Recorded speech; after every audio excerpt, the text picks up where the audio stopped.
wabarakatuh. Waalaikumsalam warahmatullahi wabarakatuh.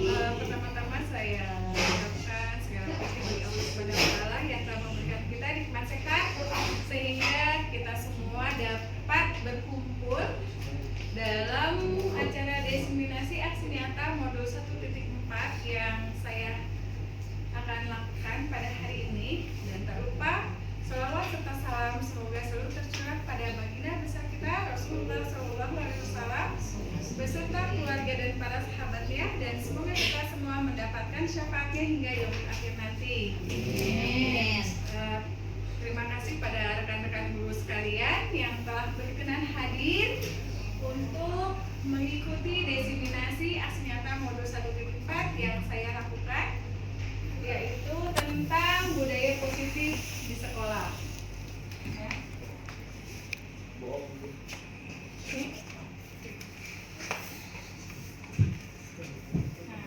Latar belakang pertama adalah adanya perubahan paradigma belajar yang dilakukan oleh Ki Hajar Dewantara, di mana Ki Hajar Dewantara mendefinisikan mengajar sebagai proses pendidikan yang memberikan pengetahuan atau manfaat untuk keterampilan hidup fisik dan mental anak-anak. Ya. Dan pendidikan sebagai pedoman bagi semua kekuatan alam atau kodrat manusia yang dimiliki anak-anak agar mereka dapat mencapai tingkat keamanan dan kesejahteraan yang setinggi-tingginya, yaitu sebagai manusia dan anggota masyarakat. Nah, menurut Ki Hajar Dewantara, pendidik ini diibaratkan seperti petani atau tukang kebun, dan siswa sebagai benih tanaman yang ditabur oleh petani di lahan, di mana petani kita guru dan lahannya adalah sekolah. Ya. Artinya, guru sebagai seorang pemimpin pembelajaran yang menuntun sangat esensial perannya di kelas, di mana peran pendidik ini ialah memberikan bimbingan dalam menentukan arah perkembangan anak. Dia harus memastikan bahwa anak-anak berada di jalan yang benar, tidak tersesat, bahkan tidak membahayakan bagi dirinya sendiri. Nah, proses menuntun ini berpedoman pada semboyan Ki Ngarso Sungkulodo, di mana Ki Ngarso Sungkulodo ini artinya kita sebagai guru berperan adayani, di mana guru sebagai pendorong dari proses pendidikan peserta didik. Ya. Silakan Bu. Nah, disiplin positif, di mana disiplin positif adalah menumbuhkan disiplin yang didorong dalam diri anak tanpa hukuman dan hadiah. Jadi memang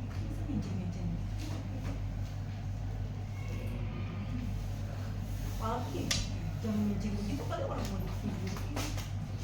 Ini tuh layarnya. Emang mau ke sana?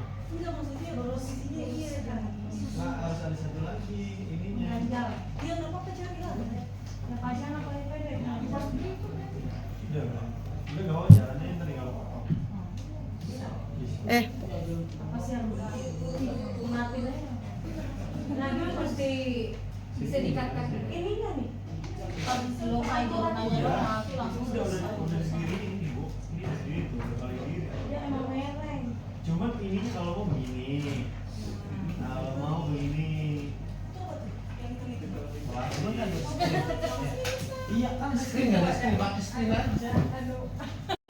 next. Oke. Disiplin positif. Ya. Disiplin yang dimaksud dengan disiplin positif adalah menumbuhkan disiplin yang didorong dalam diri anak tanpa hukuman dan hadiah. Jadi memang disiplin ini muncul dari kesadaran dirinya sendiri. Ya.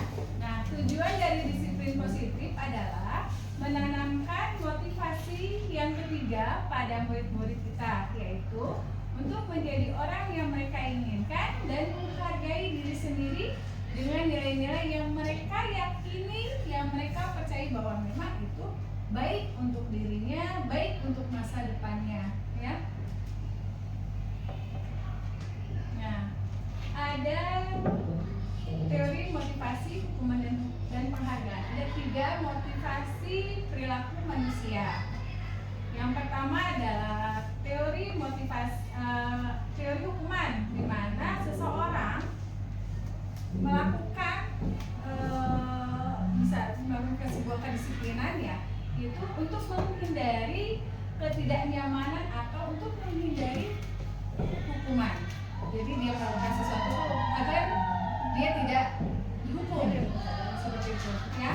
Nah, yang kedua, untuk mendapatkan imbalan atau penghargaan dari orang lain. Nah, misalkan peserta didik kita, saya mau datang sebelum jam 7 biar saya dibilang anak baik oleh wali kelas saya, atau dibilang saya adalah pelajar teladan untuk rekan-rekan saya, seperti itu ya. Nah, kemudian motivasi yang ketiga adalah mereka ingin menjadi orang yang mereka inginkan dan menghargai diri mereka sendiri dengan nilai-nilai yang mereka percaya. Nah, dari ketiga motivasi perilaku manusia ini, yang paling baik itu adalah mereka melakukan segala sesuatu ini adalah untuk menghargai diri mereka sendiri dan dengan meyakini bahwa apa yang mereka lakukan itu memang baik untuk dirinya, baik untuk masyarakatnya. Ya. Ada 5 dasar kebutuhan manusia, yaitu 1. Tentang kasih sayang dan rasa diterima, 2. Kebebasan, 3. Kesenangan, 4. Kepuasan, dan 5. Kebutuhan bertahan hidup. Adapun yang dimaksud dengan kebutuhan bertahan hidup ya, itu adalah kebutuhan yang bersifat fisiologis untuk bertahan hidup, misalkan makanan, pakaian, istirahat, tempat berlindung, keamanan, kesehatan ya. Secara sederhana itu dapat dipenuhi dengan makan, tidur, olahraga, dan memberikan perlindungan. Jadi itu makan ini termasuk dalam kebutuhan kita untuk ya. Yang kedua, kasih sayang dan rasa diterima. Nah, kebutuhan ini termasuk kebutuhan psikologis seperti rasa diterima, dipedulikan, berbagi, bekerja sama, menjadi bagian dari sebuah kelompok, dikasihi, mengasihi, disayangi dan menyayangi. Nah, kebutuhan ini berhubungan dengan koneksi sosial ya, atau kebutuhan untuk terhubung dengan orang lain, baik itu keluarga, teman, pasangan, atau rekan kerja, kelompok, ataupun bahkan dengan binatang peliharaan kita. Nah, kebutuhan ini dapat dipenuhi melalui ketulusan dan kehangatan hubungan dengan keluarga, teman-teman, kelompok, guru, konselor, dan sebagainya. Ya. Next, yang ketiga, kekuasaan dan penguasaan. Ya. Nah, hubungan ini berhubungan dengan kekuatan seseorang untuk mencapai sesuatu, menjadi kompeten, menjadi terampil, memimpin, berprestasi, diakui, dan didengar. Nah, kebutuhan ini dapat dipenuhi melalui kegiatan seperti proyek, atau kita menjalankan hobi kita ya, atau melaksanakan tugas sekolah yang menantang, kontekstual, dan relevan, kemudian belajar menjadi orang yang kuat dan membuat pilihan positif dan bekerja.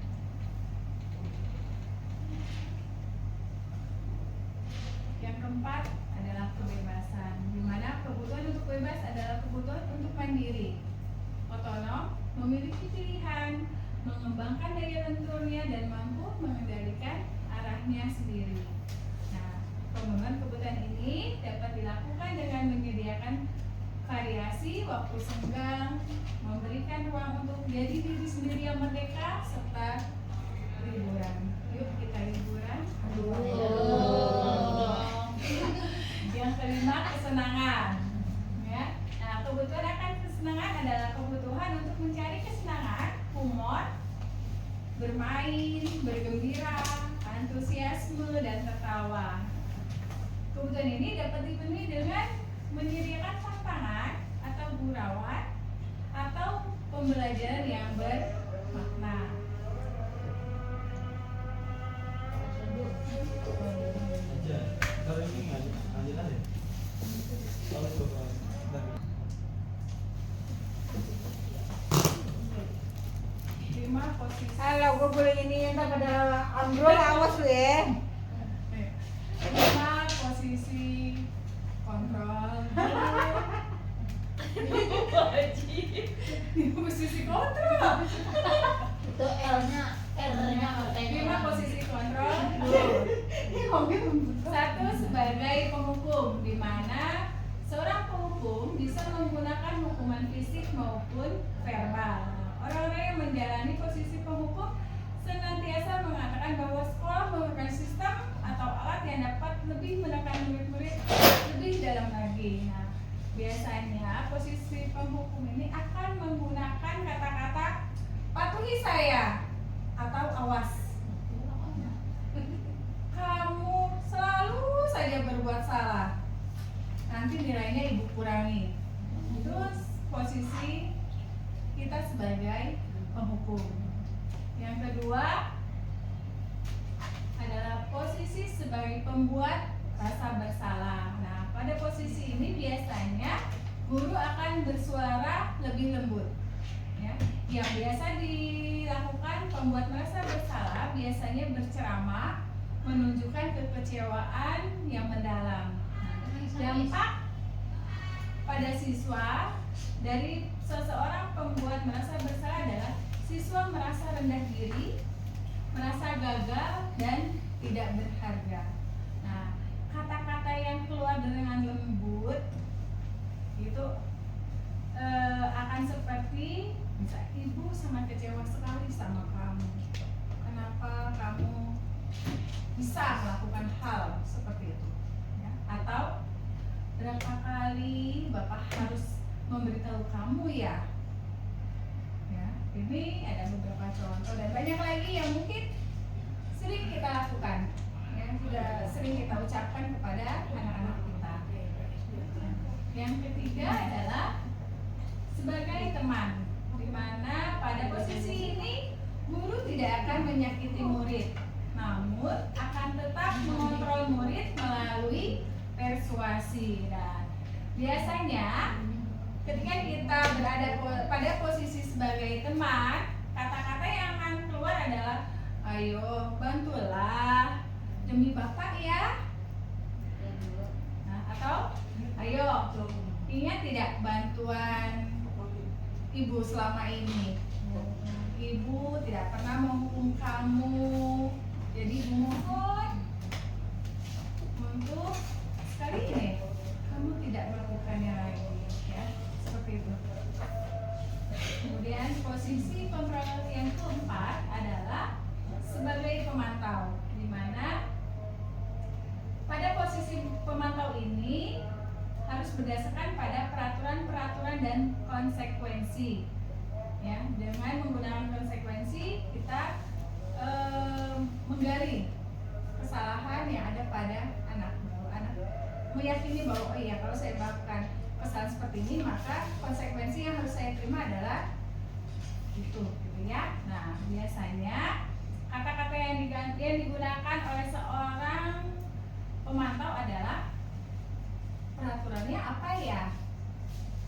Ketika kamu melakukan hal ini, kamu melanggar peraturan apa? Gitu ya. Terus apa yang telah kamu lakukan? Terus kamu tahu kan konsekuensinya apa? Itu adalah kata-kata yang sering kita gunakan ketika kita berada pada posisi sebagai pemantau. Ya. Dan yang kelima adalah posisi sebagai manajer, di mana pada posisi ini guru berbuat sesuatu bersama dengan siswa, mempersilahkan siswa mempertanggungjawabkan perilakunya, mendukung siswa agar dapat menemukan solusi atas permasalahannya sendiri. Ya, seorang manajer akan berkata, apa yang kita yakini ya? Mengingatkan tentang keyakinan kelas yang sudah kita buat. mengembalikan kepada keyakinan kelas yang sudah kita buat, kemudian meyakini mereka apa yang sudah mereka lakukan itu apakah sesuai dengan keyakinan yang sudah mereka buat atau tidak, seperti itu. Nah kemudian kita menumbuhkan kepada mereka apa solusinya. Jadi solusi tersebut bukan dari kita, melainkan dari siswanya sendiri yang menemukan solusi atas perbuatannya mereka, seperti itu ya. Nah tadi kita sudah membahas sedikit tentang keyakinan kelas. Nah apa sih keyakinan kelas itu ya? Jadi keyakinan kelas adalah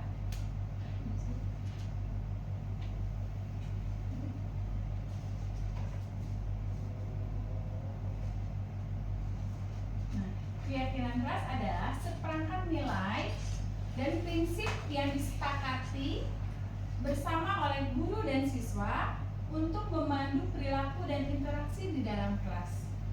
Ya, jadi keyakinan kelas, yang namanya keyakinan kelas ya ini tuh dibuat oleh siswa dan kita. Jadi bukan kita yang membuat, tapi juga oleh siswa. Dan mereka meyakini bahwa apa yang kita buat memang baik untuk mereka dan baik untuk kita. Gitu. Kemudian ini adalah segitiga restitusi.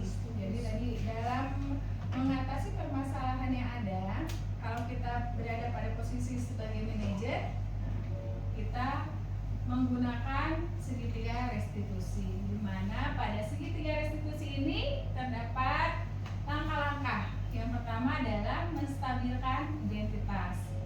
Biasanya kita dapat menggunakan kata ya, setiap orang pasti pernah merasa bersalah ya, atau kamu bukan satu-satunya orang yang pernah melakukan kesalahan ini ya.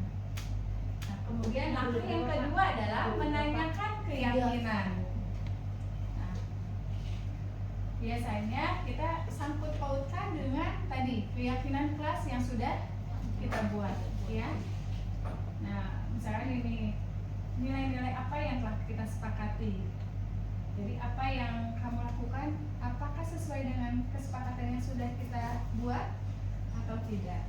Seperti itu ya. Kemudian yang ketiga adalah validasi kebutuhan. Nah, kamu tentu tahu alasan mengapa melakukan hal itu ya. Adakah cara yang lebih efektif untuk mendapatkan apa yang kamu butuhkan? Ya, seperti itu. Nah, ini segitiga restitusi ini kita menggali anak-anak untuk menyelesaikan masalah mereka ya. Jadi mungkin selama ini kita kan selalu ketika anak bermasalah langsung kamu ini mungkin lebih seringnya kita berada pada posisi sebagai penghukum ya kayak gitu. Jadi memang kelemahan kita adalah kita baru sampai pada tahap membuat peraturan, belum sampai membuat kesepakatan atau bahkan sampai ke keyakinan kelas. Kita baru sampai ke peraturan saja. Nah itu mungkin kelemahan kita, dan yuk kita mulai dari diri kita,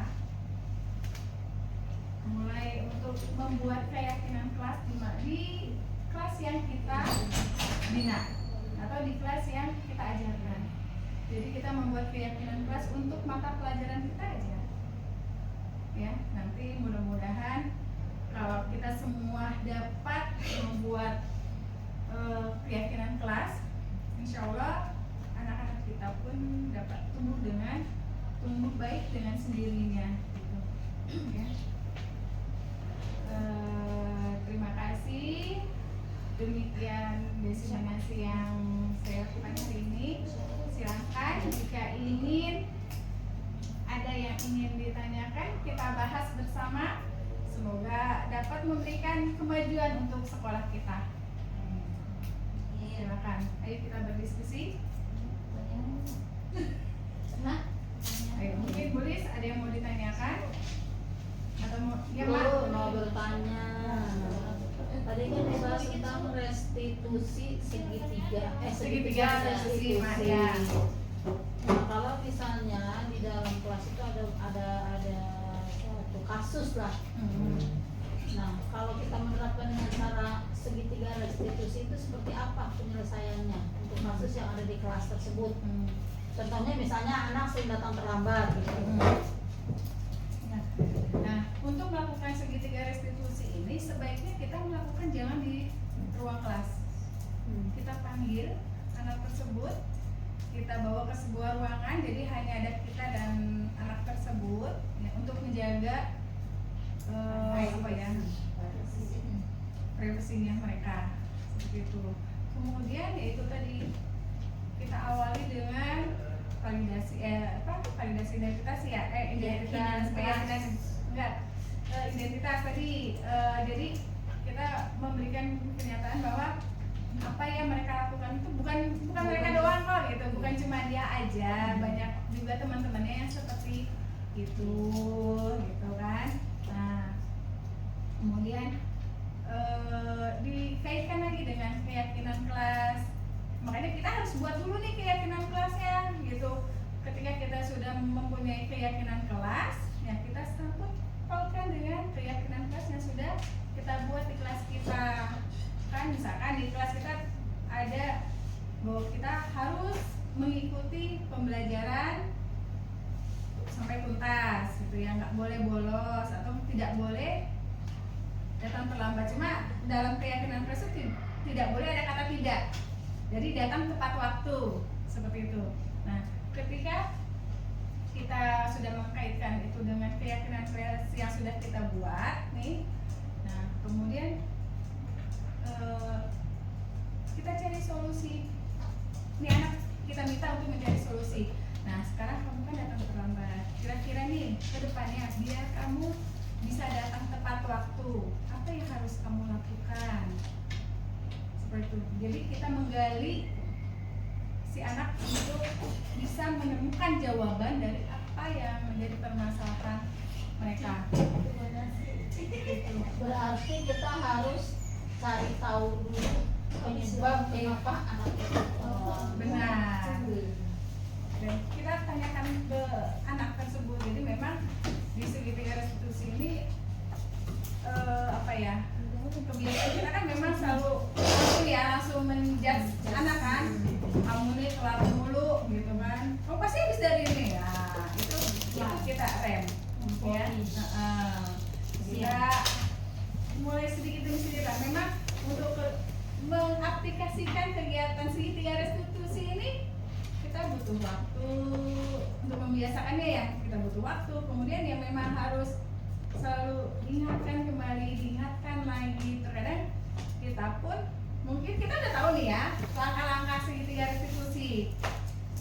Cuma kan ya itulah, kita sebagai manusia kadang-kadang dengan banyaknya kegiatan jadi lupa gitu kan. Ujung-ujungnya kembali lagi, bisa jadi sebagai teman atau yang lainnya ya. Iya. Berarti kita supaya seragam harusnya punya instrumen. Ya, instrumennya itu berupa pertanyaan untuk menggali kenapa sih anak ini bermasalah seperti itu. Nanti langkah-langkah ya. Nah tadi kan apa namanya Maji, Ibu Nur menyatakan apa tadi pertanyaannya Maji? Bagaimana konsep menangani Berarti permasalahan kalau untuk mengikuti tahapan tadi itu berarti kita harus punya instrumen pertanyaannya dulu nih supaya seragam. Jadi barangkali fungsi di DP gitu instrumen misalnya sih kalau setiap kali wali kelas pembinaan bisa tuh Bu instrumen untuk anak yang sering terlambat nih Bu gitu, kita mau gali dulu nih ini anak sebenarnya masalahnya apa, kemudian baru nanti komunikasi kepada orang tua minta bersama-sama dengan anak solusinya mau bagaimana. ya berarti ada kesepakatan di awal. Nanti kita bisa berkoordinasi dengan tim BP untuk mungkin kalau kata-katanya sih sebenarnya fleksibel ya, cuma langkah-langkahnya misalkan dalam tadi mungkin bisa juga kita buat langkah-langkah segitiga restitusi, kita tempel buat ngingetin diri kita gitu. Oh iya, dalam perjalanan masalah itu kita harusnya melakukan hal ini dulu loh, kemudian baru ini gitu, nggak yang langsung jegrek. Kadang-kadang gini, kalau tadi kan Bu Maya bilang, oh nggak semua anak-anak nggak yang melakukan kesalahan ini nggak cuma kamu doang. Kadang-kadang kebalik ya, mak, anaknya malah bilang begini, Bu, kan nggak cuma saya doang yang terlambat, Bu, kok saya doang yang dipanggil. Kadang-kadang kebalik seperti itu. Nah, itu ya karena bisa jadi kan kita belum seragam melakukannya. Maksudnya tidak ke semua anak kita melakukan. Dan anak juga nggak paham kan, taunya dia dipanggil aja sama kita, padahal memang ketika pelajaran kita ya cuma anak ini aja gitu kan yang bermasalah gitu. Anak yang lain mungkin tidak bermasalah di mata pelajaran kita. Nah, kita tinggal mengingatkan lagi, ya kamu kan pelajaran di pelajaran ibu, kalau yang lain kan ibu nggak tahu kan gitu ya. Bisa kita sampaikan itu. Nah, mungkin kalau untuk tim BPBK mungkin bisa tuh pertanyaannya itu, karena kan mereka mah global ya. Maksudnya semua siswa memang ditangani oleh tim BPBK, guru BPBK. Kalau kita kan hanya menangani siswa yang kita ajarkan, dan kasusnya pun ya ketika saat kita mengajar gitu, di luar dari kita ketika kita sudah tidak ada di kelas kan udah bukan ranahnya kita seperti itu untuk menegur siswa yang datang terlambat atau siswa yang melakukan hal-hal yang di luar dari keyakinan kelas seperti itu. Mungkin ya teman, sebelum ke restitusi kan ada keyakinan kelas, Iya. jadi kesepakatan kelas. Kayak dari kesepakatan jadi keyakinan. Kesepakatan dari keyakinan. Maksudnya biar jadi sebuah sistem, jadi sebuah sistem. Di awal-awal tuh biasanya kan kita ayo rapi-rapi kelas gitu kan. Nah setelah rapi-rapi, ayo guru masuk, dibuat kelas tadi sampai keyakinan kelas secara sistemik. Nah itu biar apa? Biar seragam. Maksudnya ntar ada yang buat ada yang kagak, ada yang enggak gitu. Nah itu memang apa ya, tantangan terbesar buat kita ya, buat sekolah kita terutama. Kalau saya sih ya, daripada kita tidak melakukan apapun, jadi kita mulai dari diri kita sendiri. Jadi saya itu di kelas-kelas yang saya ajar itu sebelum saya memulai pembelajaran di awal tahun ajaran, di awal semester itu saya sudah membuat kesepakatan kelas dulu. Karena kan belum tentu juga semua guru paham dengan kesepakatan kelas. Mungkin kalau kita udah buat sistem, ini loh jumlahnya kayak gitu, beres-beres, ayo ini. Nah, nanti itu jadi kesepakatan kelas, jadinya berbentuk sebuah sistem. Dalam artian kan Bu Maya dan kawan-kawan itu punya wewenang untuk membuat itu. Memang sih kesadaran dari segi diri bahwa bisa di IHT atau di Nah, cara ya, biasa. mungkin ke depannya ya. Iya. Nanti ketika ada event yang memang melibatkan semua guru, itu kita bisa sampaikan gitu. Ya. Nah, saya sendiri kadang mengingatkan kembali ketika upacara, bahkan sering saya bahas tentang tata tertib. Ya, sebenarnya itu salah satu langkah saya untuk menjadikan tata tertib itu atau peraturan yang kita buat menjadi sebuah keyakinan sebenarnya. Tapi ya itu kita bertahap, karena memang ketika kita mau semua peraturan itu mereka taat, maksud kita mereka jalani langsung kan agak apa namanya ya, butuh usaha yang ini ya lebih besar lagi. Jadi step by step kita misalnya dari kedisiplinan dulu kita kuatkan mereka. Nah ini kan udah nih tentang kebersihan ya, kebersihan kan sudah mulai dikuatkan ya, dan kita sudah mulai pembiasaan juga nih ke anak-anak didik kita. Nah mudah-mudahan nanti akan meningkat ke keyakinan bahwa apa yang mereka lakukan ketika mereka menjalani menjaga kebersihan kelas itu Menjadi kebutuhan ya, dan mereka yakin bahwa mereka yang melakukan itu tuh biar belajarnya jadi lebih nyaman lagi gitu, tidak seperti sebelumnya di mana ketika mereka makan di ruang kelas kemudian mereka tidak membuang sampahnya, mereka simpan itu di laci, akhirnya sampai berhari-hari dan menimbulkan bau yang tak sedap, kan merusak suasana nyaman di kelas.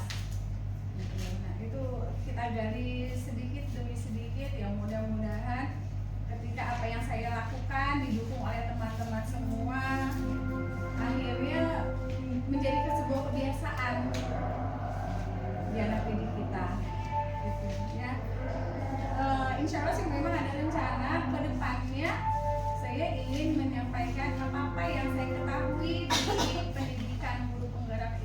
dan kan sekarang mah semua juga jadi tahu ya karena sudah ada program guru penggerak Jabar. Jadi kan alhamdulillah juga nih adanya Sista Praja ini ya minimal tidak kami saja yang guru penggerak dari Kemendikbud yang tahu tentang apa itu sih restitusi, apa itu Biasanya residual dan sebagainya gitu. Jadi semua teman-teman tahu dan ayo kita sama-sama kita berkolaborasi untuk menciptakan sekolah yang nyaman, yang sekolah yang memang kita cita-citakan. Ya, kita nyaman bekerja di sini, kita nyaman bersosialisasi dengan rekan-rekan kita, anak-anak nyaman belajar di kita. Seperti itu dan insya Allah nanti kedepannya kualitas sekolah kita akan semakin baik. Amin. Ya. Nah, mau speaking dulu? Oh, ayo. biar ngantuk. Kita gerak-gerak aja ya. Ya. Kita ke Lapangan. yang ke lapangan tetap di sini kita nyanyi aja, nyanyi kita senam aja ya. Oke.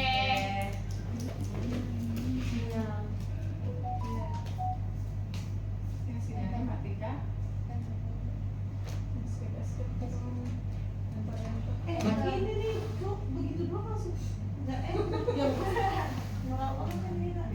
Ingat-ingat ya dulu.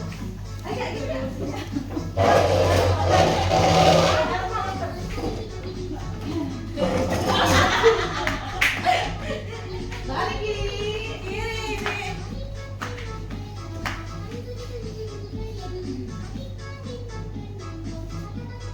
Termaksa bentang.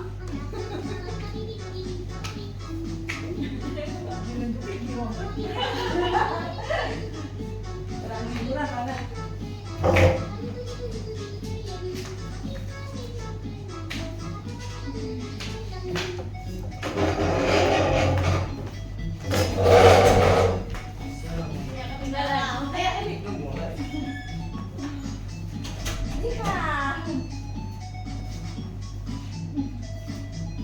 Ayo Bu Mega.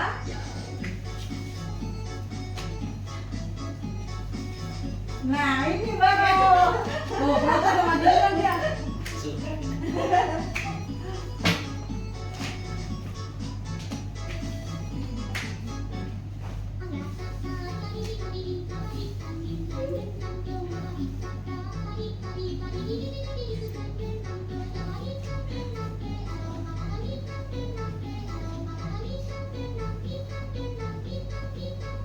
Kamu tengah ya, aku lihat yang pinggir ini.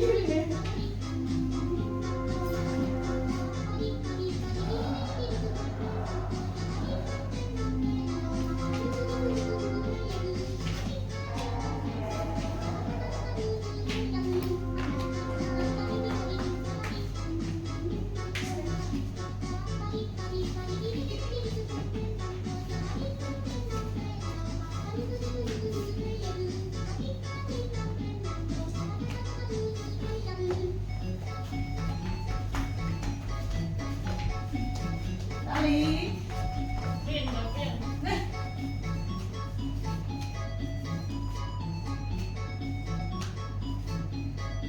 Yang isi PMM kita disuruh gini ya? Iya. Jadi Ngos-ngosan. banyak hal yang dapat kita lakukan untuk membangun atau menciptakan pembelajaran yang menyenangkan. Salah satunya itu penggunaan ice breaking ya. Banyak sekali ice breaking yang dapat kita gunakan. Kita bisa lihat di PMM. Nah, di PMM ada berbagai ice breaking yang dapat kita gunakan. Ya. Ada di bukti karya apa ya kalau nggak salah. Cara ini kita bisa langsung aja dari di sini ice breaking.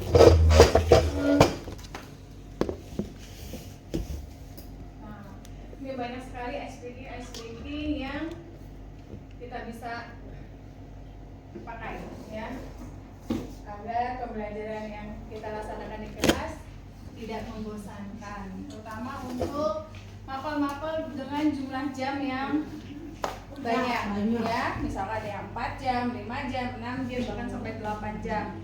Itu kan kalau kita isi dengan pembelajaran saja, pemberian materi tentu sangat membosankan ya. Jadi kita selingi dengan pemberian ice breaking. Ya. Ada pertanyaan lagi? Nah ini misalkan ini yang petuk. Ya.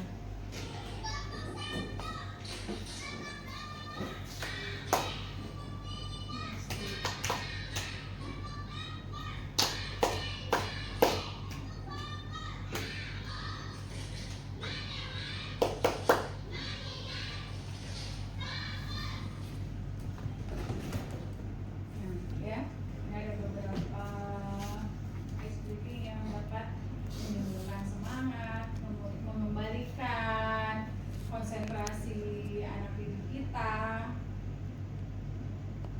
Ya, banyak sekali di sini di PMM.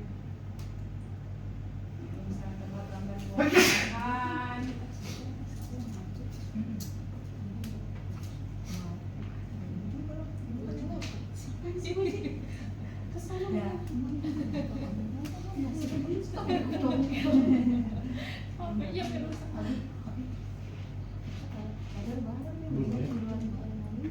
Mobilnya ada, kalau mobilnya ada. Ya, ada udah gimana sih?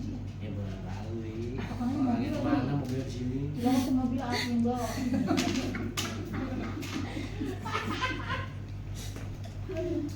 Barangkali mobilnya siapa gitu. Ada berarti. Ini dua. Apa kabar? Mau ayo. Satu. Mau apa ini? Nah, ini pakai apa namanya teh, tebak gambar ya. Nah, misalkan ini apa nih? Ini apa Tangga. sih? Tangga. Tangga. Rel. Rel kan? Rel diganti sama kak.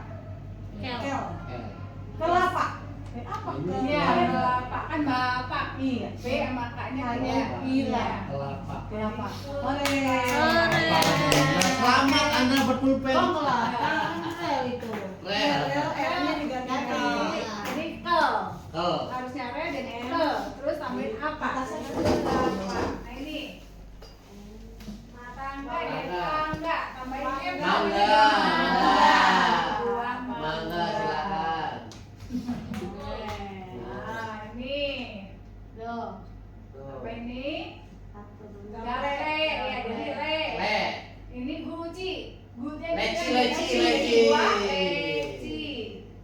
Apa lagi? Nah ini. Sapi. Pisang.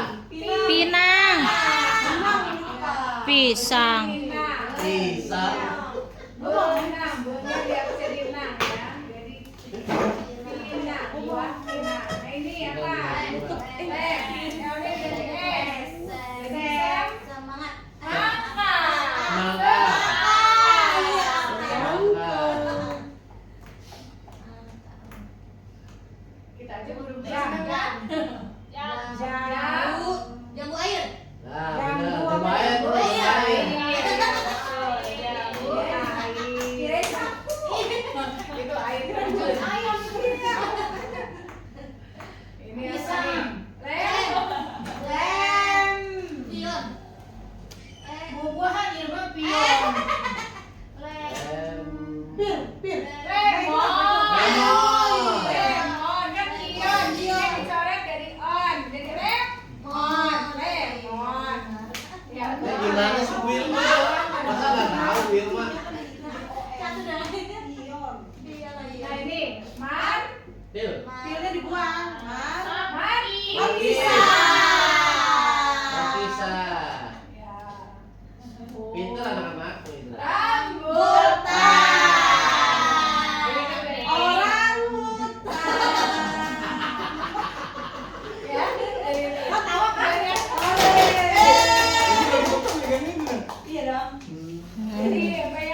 semangat belajar.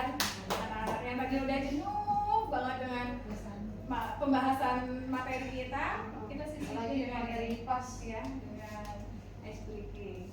Maka untuk IPAS kadang saya selingi dengan keluar dari ruang kelas. Jangan keluar dari Belajar dengan sekolah. alam ya, dengan Iya. alam. Belajar di Adanya alam. Fiti Pera. Alam, Alam fungsi, ya. Seperti itu. Ada lagi pertanyaan? Pak Alfi mau nanya Pak Alfi tadi Pak.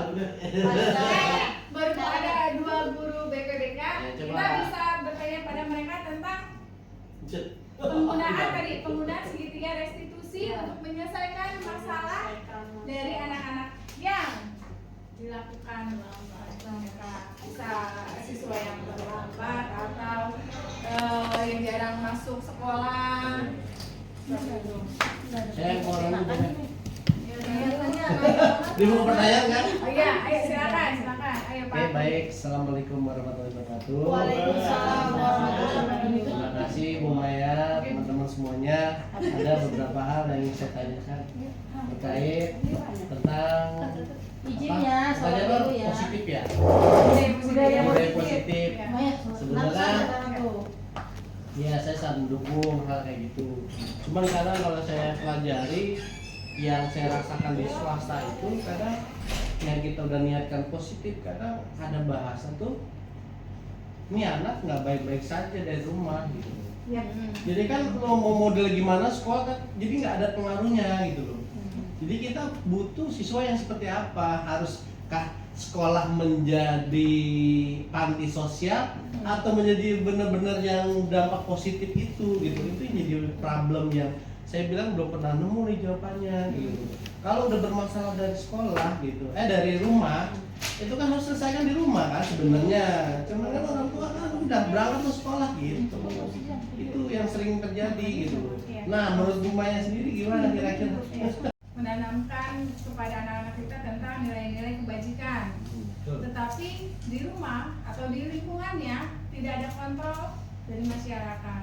Nah, ini tantangan buat kita. Bagaimana kita dapat berkolaborasi dengan orang tua siswa dan lingkungan tempat mereka berada. Kita harus bisa bekerja sama dengan minimal orang tua lah. Ya, jadi ketika kita menanamkan kebajikan di sekolah tentang A, misalkan di rumah pun orang tua harus ikut mendukung dan kalau bisa ya sama gitu. Jadi apa yang kita bicarakan di sekolah, mereka pun melakukannya di rumah gitu. Jangan sampai misalkan di kita itu dilarang merokok, ya. Tapi di rumah ternyata orang tua membebaskan mereka, silakan gitu. Justru malah memfasilitasi mereka menyiapkan rokok, bahkan orang tuanya sharing rokok dengan anaknya. Nah, itu kan agak ribet ya. Jadi kita menanamkan tentang A, tapi di rumah malah dihancurkan oleh orang tua. Kalau kayak gitu, jika antara sekolah sama rumah tidak atau belum bisa berjalan dengan baik, ya, selamanya anak ya kan seperti itu. Dan anak akan baik kalau di rumah baik, di lingkungan yang baik, dan di sekolah juga baik. Ya makanya kan Itu sih kalau menurut saya. kalau dilihat tuh memperbaiki kan susah kali gitu. Sekarang kalau kita mau kasih punishment kan, Pak, ini anak sedang tidak baik-baik saja di rumah. Terus gimana dong? Kita di sekolah kan mendidik ya. Iya kan Pak Abdi. Iya. Kan ada sekolah, ada rumah, ada lingkungan. Nah, yang dicerdaskan juga kan semuanya, mungkin komite kerjasama, Nah, itu. ngadain parenting buat orang tua, dia segala apa maunya kita dengan apa maunya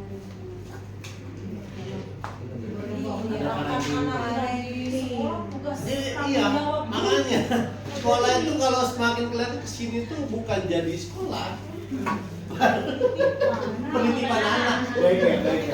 kita yang Iya, gimana sih Bu? Anak saya sepatunya hilang loh. Sepatunya hilang. Jadi nanti akhirnya tahapannya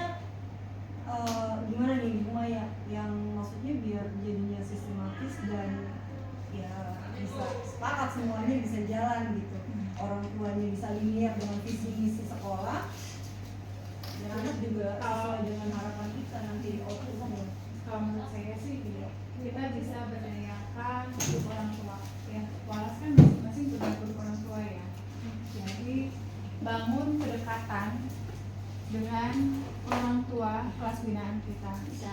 ya gitu. Jadi ketika kita menemukan misalkan si A nih bermasalah, ya kan kita tanya dulu ke anaknya kan, kamu kenapa? Kalau misalkan permasalahan yang mereka hadapi ini ada kaitannya dengan rumah, berarti kita cross check dengan orang tuanya gitu, dan kita gali ada apa dengan di rumah nih, kondisi di rumah anak-anakku seperti apa. Dan mungkin kalau bisa mah ya kita temukan gitu antara orang tua, anak, dan diri kita. Jadi kita diskusikan, kita bahas permasalahan anak itu dengan orang tuanya, dan kita cari solusinya yang terbaik. Dan mudah-mudahan sih jika kita melaksanakan hal itu, orang tua jadi tahu bahwa oh iya ternyata guru anak saya peduli sama anak saya, mau perhatian sama anak saya. Kemarin ada kasus Pak, Di dekat pun terjadi. pelaku ketahuan lompat pagar, terus aku panggil. Ternyata dia lompat pagar belum sarapan ke rumah saudaranya. Nah, habis nyarap dia lompat lagi masuk kelas, ketangkep lah, pelajarannya cuti pasti ketangkep kan. Terus ya udah dari situ kita diskusi kan, kita tanya-tanya, ngobrol kenapa kan tahu penyebabnya, langsung WA di mohon maaf ibu-ibu tolong sediakan makanan ke pagi gitu kan. Diberesin anaknya pagi. Oke, nanti biar nggak lompat pagar untuk cari makanan di luar dan bla bla bla. Alhamdulillah Udah gitu. mendingan ya? Iya. Nah, yang saya hadapin kalau orang Pak Abi juga ya, kalau dibenturkan sama masalah ekonomi keluarga itu bisa. Jadi tuh anak lu jarang masuk, pas kita tanya tapi ya Pak mohon maaf kadang saya nggak ada duit nih buat anak Buat beli bensin. beli bensin segala macam. Lah emang itu urusan gua kan dalam hati kan gua. Lu berdua kerja kemana duitnya kan gitu dalam hati. Gila gua gak punya bensin siapa yang nyetir? Iya, lah gua kan kerja ngajarin bukan ngurusin ekonomi orang kan gitu mati. Saya diskusi sama Pak Ustadz, nah itu mah harusnya selesai gimana Pak Ustadz, saya bingung. Itu diubah mindsetnya, karena itu mindsetnya mindset miskin. Padahal Allah itu tidak pernah Iya, memiskinkan. saya juga Allah kan begitu. alna wa akna, mengayakan dan mencukupkan. Ibunya Mungkin dikasih tetap pada kesadaran itu. Dicatat itu yang gak punya bensin nanti mau posisinya dia tuh kelas 12 udah gitu air putih aja. Udah deh, menyumbang udah nih. enggak, nanti kita ajukan ke dinas sosial. Operasi aja. Ya benar kan dinas sosial datang ya. Datang, kasih beban. Iya. Koperasi. Koperasi Operasi goceng. Operasi ngapain? Goceng-goceng. Iya. Sekolah 3 hari seletter.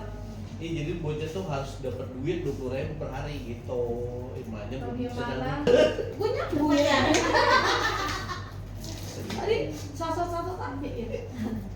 Lanjut siapa yang mau bertanya? Cepet lah. Ya memang Ya, itu sejak tantangan terbesar kita ya untuk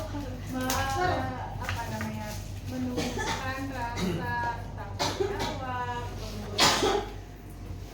kemudian kesadaran orang tua untuk anak-anak. Itu memang tantangan terbesar kita.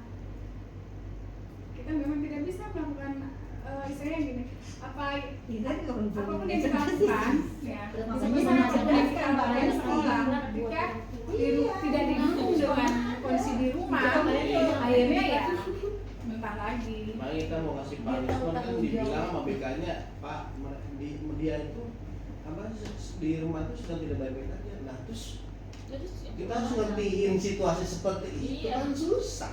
Sedangkan kita ngajar dikejar sama RPP, materi biar nyampe. Sekarang kalau pahitnya bahasanya kalau lu nggak nyampe nilai KKM yang lu menaik ya udah terima. Ujung-ujungnya dia nggak naik kelas, nggak lulus. Coba Karena kan gimana? memang anaknya nggak hadir ke sekolah. Iya, jadi kan jadi problem sebenarnya Iya, gitu. Disuruh ngerti anaknya tidak baik-baik aja. Nah terus kalau dia di sekolah bercanda mulu, terus kadang suka masuk. Tapi barangkali nih ya, barangkali sekolah punya, kalau dulu ya di swasta saya tuh punya program Aku Peduli. Jadi setiap hari itu anak bersedekah, kemudian duitnya dipegang oleh bendahara Aku Peduli, dan itu untuk mengatasi anak-anak yang memang ekonominya tetap divalidasi ya, ketidakmampuannya ini sampai sejauh mana. Kalau tadi dibilang katanya dua-duanya kerja, Iya, troublemaker dia jadi bikin oh iya, masalah. dua-duanya kerja, tapi kok untuk Sampai memberikan uang saku anaknya sekolah, tadi kata Bu Haji tetap 6 poin dalam pembelajaran itu menuntut ilmu itu harus terpenuhi, termasuknya finansial. Nah kalau nggak ada biaya, bagaimana mau proses itu berjalan seperti itu? Tapi kalau di saya waktu itu pengalaman di swasta memang ada program Aku Peduli. Jadi setiap hari anak itu berinfak, berapapun infaknya diterima dan itu dikumpulkan untuk nanti dari siswa untuk siswa.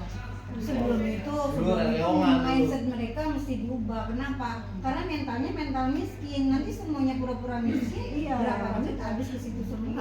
Alasannya nggak punya motor bisa dibeliin motor sama kita. Makanya urusan gua bantuan mungkin dulu juga Nggak mungkin. pernah kayaknya Bu Maya ya yang mau diberi bantuan yang sempet BK home visit, yang komite ngikut home visit itu Bu Haji.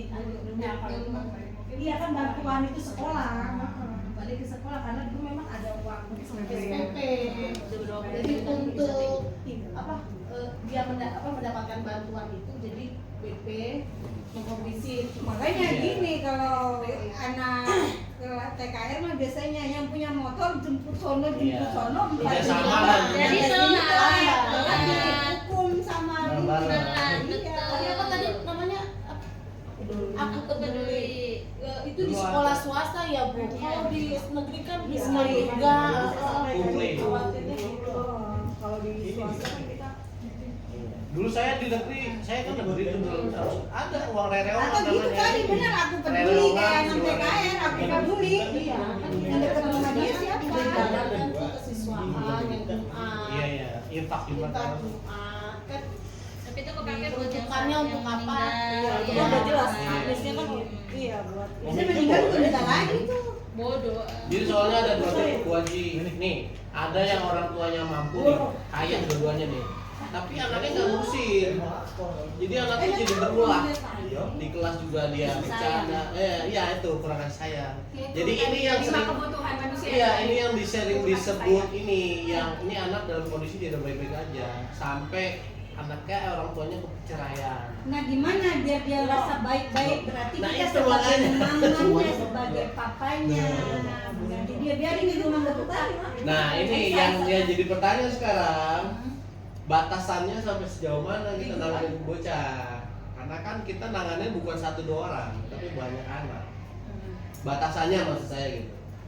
Yang butuh ditolong. Nggak maksud batasannya sampai Sejauh gua mana bawain gitu? beras ke rumahnya, Iya. boncengin pulang ayo anterin gitu. Ya, nggak Batasannya itu. Kalau menurut saya ya, Kita kan nyerdasin semaksimal ini, yang berarti Nah iya kan ke situ, mencerdaskan kan. semaksimal yang kita lakukan, kemudian jangan, bukan berarti gini, ketika dia butuh uang, kita kasih uang, ya nggak kayak gitu, berarti tidak ada pendidikannya. Jadi kalau dia memang butuh uang, ya kita kasih pekerjaan, gitu. Itu sih yang, jadi kebutuhan, jadi jangan kita kasih ikan, semampunya. Semampunya. Semampu yang kita bisa. Ya kemarin sekolah suruh seragam semua.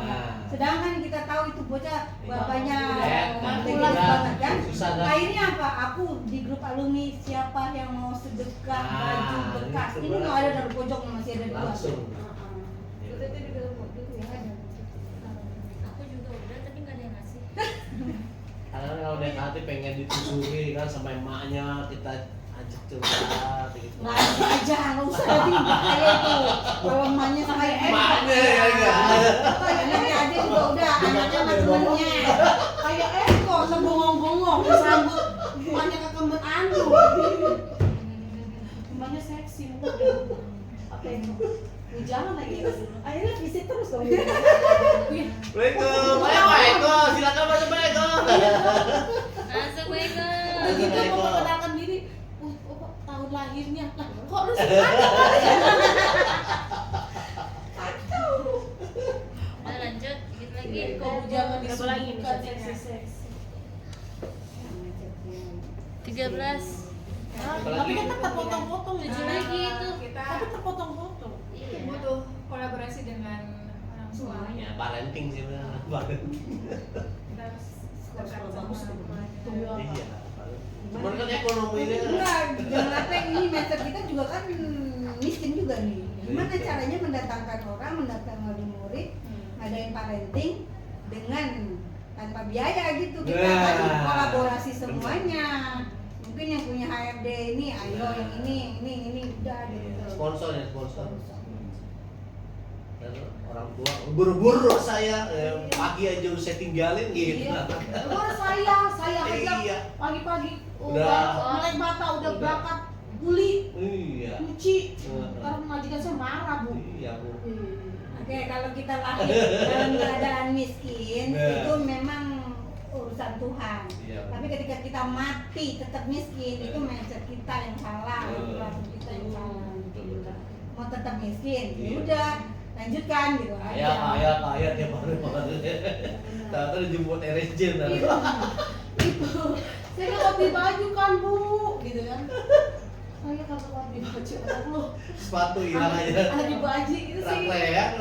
Si anak itu yang mbaknya apa aja telepon. Siapa? Biasalah. Iya. Iya. Kristian dulu. Bukan anak ibu.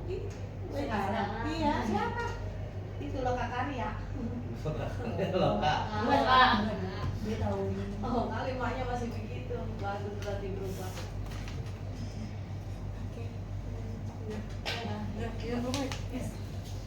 Ditutup dulu lah. Dulu resto 88. Simpulannya Bu. Ya, terima kasih atas kehadiran teman-teman. Berarti kalau dari hasil diskusi kita tadi banyak hal yang sudah kita bahas ya tentang problema anak-anak kita di sini. Berarti memang harus ada kerjasama yang baik antara guru, siswa dan orang tua.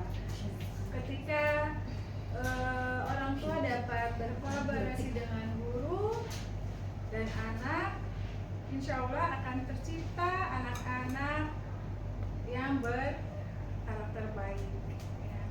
Jadi cita-cita bangsa untuk mewujudkan profil pelajar Pancasila dapat tercipta dengan adanya kerjasama yang baik antara guru, orang tua, siswa, dan pihak-pihak lain yang terkait. Ya. Terima kasih atas kehadiran Ibu Bapak semua.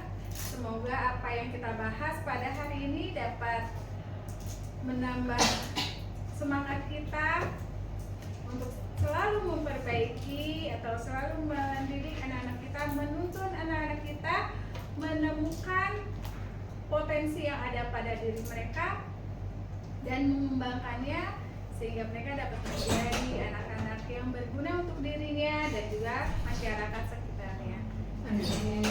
Saya akhiri dengan mengucapkan wabillahi taufiq wal hidayah. Wassalamualaikum warahmatullahi wabarakatuh.